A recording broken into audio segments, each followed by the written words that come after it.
Toujours au chapitre sécuritaire, on s'en souvient, de nouvelles violences ont éclaté vendredi dernier à la bordure entre Israël et la bande de Gaza.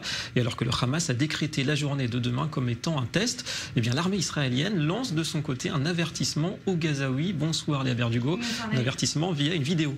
Oui, effectivement, l'armée israélienne s'est adressée donc directement aux habitants de la bande de Gaza. Dans une vidéo, il s'agit d'un message prononcé par le coordinateur de l'unité chargée de l'administration dans les territoires palestiniens, ainsi qu'à la frontière avec la bande de Gaza. Et on va le voir, eh bien, le responsable aussi entre familiarité et fermeté. يا أهل غزة، كيف تريدون أن يكون يوم الجمعة القريب؟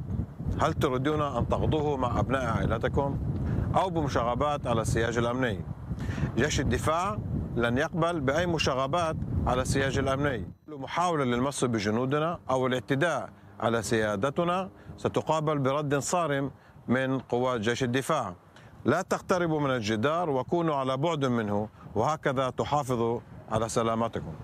Voilà un message directement en arabe. Nous souhaitons un vendredi sans victimes de votre côté, mais cela ne dépend que de vous. Bon, le message est clair.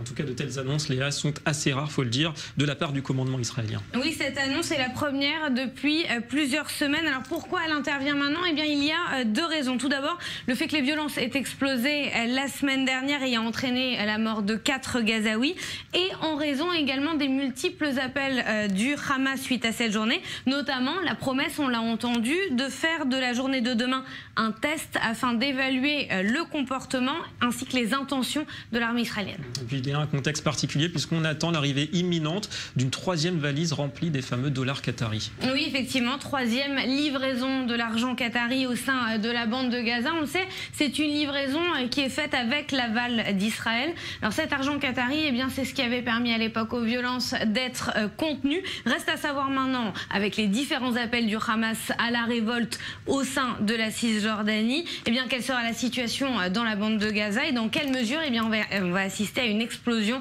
des violences à la frontière. On va vérifier. Merci beaucoup Léa Berdugo pour ces explications.